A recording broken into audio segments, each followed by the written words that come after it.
Welcome to second classes of SS classes. आज मैं आपको पढ़ाऊंगा how to print a message in computer programming language सी।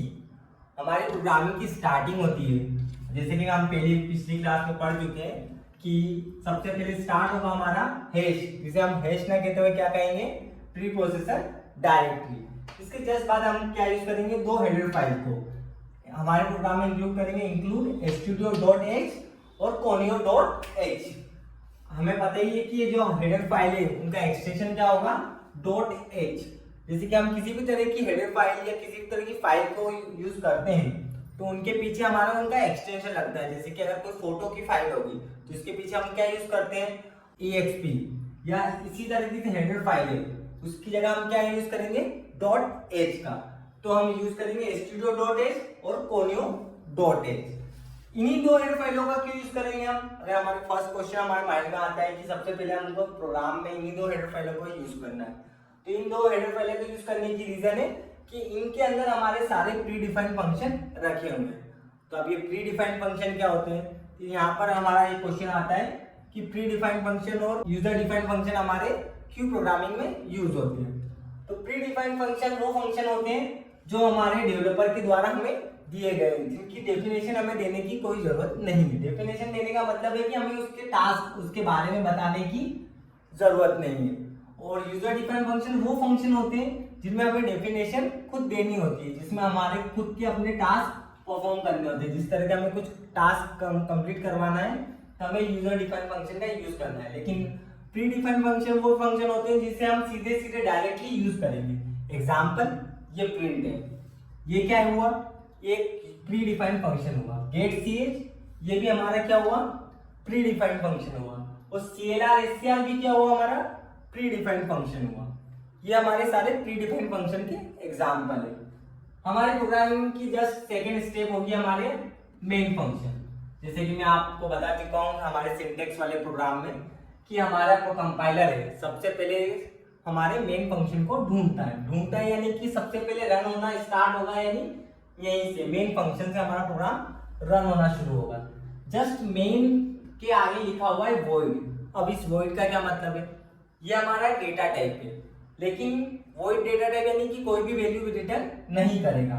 कोई भी वैल्यू रिटर्न नहीं करेगा मतलब यानी जब हमारा प्रोग्राम एंड हो जाएगा तब यह इस फंक्शन को वापस से कोई वैल्यू रिटर्न करेगा क्या, नहीं करेगा। तो इसका मतलब है वो कौन सी वैल्यू रिटर्न करेगा, हमें कोई भी वैल्यू रिटर्न नहीं करेगा। तो वहां पर हम यूज करेंगे void function, void data type का। मेन फंक्शन स्टार्ट होने के बाद ये हमारी गेट की ओपनिंग है, जैसा कि हम सिंटेक्स वाले प्रोग्राम में देख ही चुके हैं। हमारे प्रोग्राम की स्टार्टिंग होगी और हमने एक प्री डिफाइंड फंक्शन यूज करा है clr scr। clr scr का मतलब होता है क्लियर स्क्रीन। इसका हम यूज करते हैं, हमारे जो आउटपुट आएगा उसको हर बार हमारा एक नया आउटपुट क्रिएट होता है, तो हम क्या करेंगे, उसको स्क्रीन को क्लियर करने के लिए इस प्री डिफाइंड फंक्शन का यूज करेंगे हमारे प्रोग्रामिंग में। इसके जस्ट बाद हमारी एक लाइन लिखी हुई है प्रिंट एफ। ये क्या है, हमारा आपने अभी बात हुई है, ये एक प्री डिफाइंड फंक्शन है। और प्री डिफाइंड फंक्शन ये होता है आउटपुट को शो करवाने के लिए। किसी भी प्रोग्राम में दो तरह के चीजें होती है, एक होता है इनपुट और एक आउटपुट। तो सी प्रोग्रामिंग लैंग्वेज में आउटपुट को शो करवाने के लिए जो प्री डिफाइंड फंक्शन होता है उसका नाम है प्रिंट एफ, जिससे हम आउटपुट को शो करवाते हैं।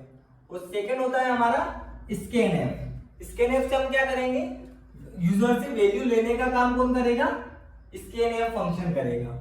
इसका हम आगे यूज करेंगे हमारी प्रोग्रामिंग लैंग्वेज में। फिलहाल ये जो एग्जांपल है ये प्रिंट एफ आउटपुट शो करवाने के लिए, ठीक है। तो ये प्रिंट एफ हमारा यूजर डिफाइंड फंक्शन है। इसके अंदर हमारा फंक्शन का साइन हो गया, जैसे कि मैंने पहले भी बता चुकी कि ये क्या हमारा फंक्शन का साइन है।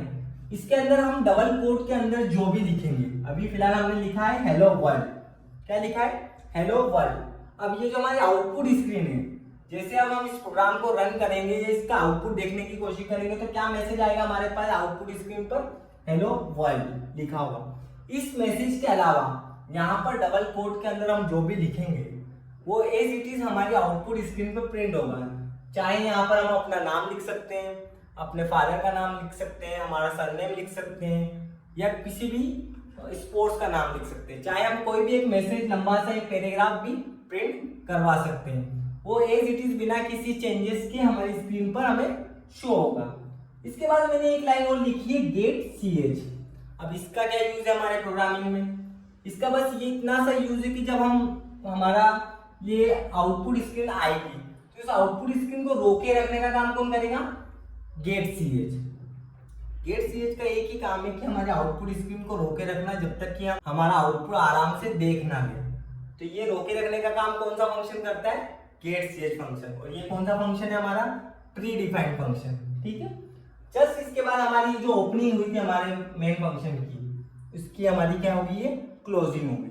यहाँ तक हमारा एक टास्क कंप्लीट होता है जिसमें हमने क्या किया है, पूरा सिंटेक्स हमारा प्रोग्राम का पूरा बॉडी कंप्लीट कर लिए। अब हमें क्या करना है? प्रोग्राम को कंपाइल करना है और रन करना है। दो स्टेप हमारी अभी और बाकी है। सेकेंड स्टेप हमारी क्या है?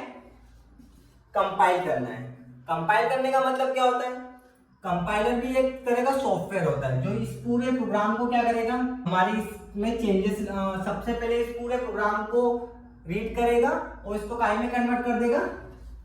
बाइनरी में।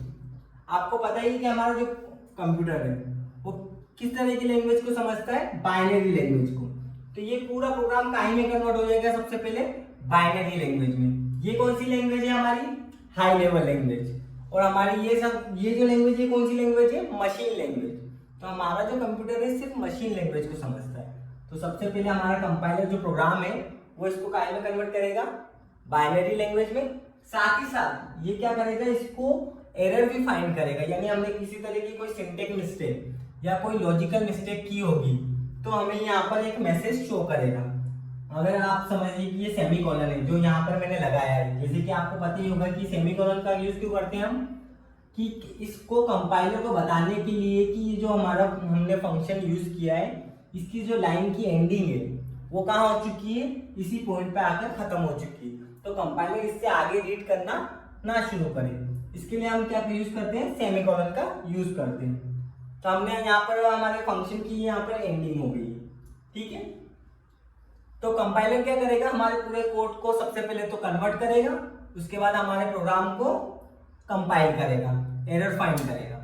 जस्ट अगर हमारे पास कोई भी अगर एरर का मैसेज नहीं आया तो हमारी नेक्स्ट स्टेप होगी हमारी रन। अब आप सोचेंगे कि रन कैसे करेंगे? तो हमारे जिस भी हम ब्राउजर में इसको चला रहे हैं, हमारे सॉफ्टवेयर को रन करवा रहे हैं इस प्रोग्राम को, तो हम क्या करेंगे? सबसे पहले टास्क वाले हमारी एक टास्क मेन्यू में जाएंगे।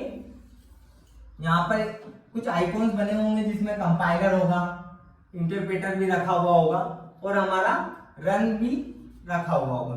रन के बटन पे जाकर हम क्या करेंगे? इसको क्लिक करेंगे। ठीक है। जैसे ही हम प्रोग्राम को क्लिक करेंगे रन की इसमें टाइटल पे जाकर, कंप्यूटर के टाइटल पे जाके हम जब यहाँ मेन्यूज में क्लिक करेंगे तो ये प्रोग्राम क्या हो जाएगा? रन हो जाएगा। और हमारी आउटपुट स्क्रीन पे हमें क्या शो करने लग जाएगा? हेलो 1 या जो भी हमने मैसेज प्रिंट करवाया है। ये हमारी होगी फाइनल स्टेप हमारे प्रोग्रामिंग लैंग्वेज।